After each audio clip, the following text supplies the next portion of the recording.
Si Jimmy Butler ay lumitaw bilang isang potential trade target para sa Golden State Warriors.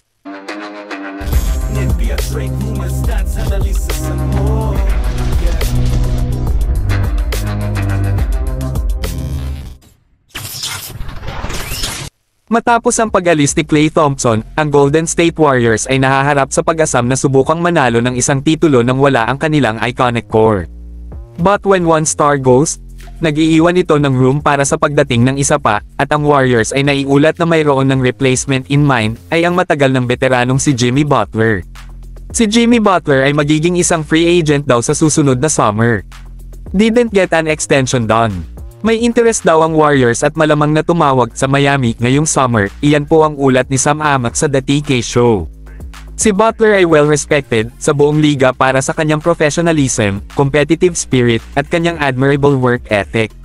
Nakumpleto ng 6 times All-Star ang mga stints kasama ang Bulls, Timberwolves, at Philadelphia bago tumungo sa Miami Heat where he's been since 2019. Sa loob ng 5 taon sa Heat, si Butler ay may average na 21.3 puntos, 6.1 rebound, at 5.7 assist kada laro sa 49.6% shooting. 2 beses niya silang pinangunahan sa NBA Finals at tinulungan silang mag-advance sa Eastern Finals noong 2022. Sa publiko, naging malakas si Butler tungkol sa katapatan na ito sa Heat, at ilang beses na niyang ibinalita ang kanyang intensyon na magretiro gamit ang franchise. Matapos makamit ang napakaraming success, si Butler at ang Heat ay intertwined at marami ang kumbinsido na ang NBA swingman ay mag-retire sa kanilang uniform. Ngunit kamakailan lamang, may mga rumblings tungkol sa isang potential breakup sa Miami, with Butler in the middle. Kahit na sa edad na 34, si Jimmy ay maaaring kumita ng malaki sa trade market, at sa kanyang kontrata na nakatakdang mag-expire sa susunod na summer, ang Heat ay tila nag-warm up sa idea na i-trade siya. Sa kasalukuyan, ang Warriors ang pinakamaraming makikinabang sa isang Butler trade. Matapos mag-average ng 26.4 puntos kada laro noong nakaraang season, pinatunayan ni Stephen Curry na isa pa rin siyang elite na atleta, at ngayon ay kailangan siyang palibutan ng Warriors ng talento na maaaring magpapakinabang sa kanyang laro. Sa pag-alis ni Klay Thompson, ang tanging maaasahang tulong na iniwan ni Steph ay sina Draymond Green at Jonathan Kuminga, na parehong nagkaroon ng maraming ups and downs noong nakaraang season. Ilang taon na lang ang natitira, kailangan ni Curry ng mas maraming backup kaysa dati, upang maibalik ang franchise to a state of contention. Para sa kanyang skills bilang defender at bucket getter, gagawa si Jimmy Butler ng fine addition sa Warriors.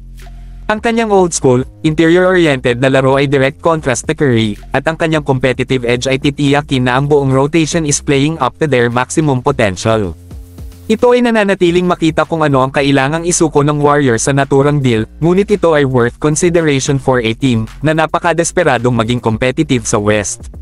Bagamat hindi na nila maaaring muling itayo ang dynasty noon, Curry and Butler could signal a return to the glory days kung magkakaroon sila ng pagkakataong maglaro ng magkasama sa parehong panig. Sa kasalukuyan, hindi pa rin tiyak ang future pagdating kay Butler at sa Warriors. Hanggang sa malaman natin ang higit pa tungkol sa kung saan each team stand sa susunod na season, magiging mahirap matukoy kung gagawa sila ng malaking trade bago ang deadline sa February. But if it comes down to that, might not be such a bad thing for either side. Ikaw ka basketball, ano masasabi mo dito? Mag-comment lang sa baba.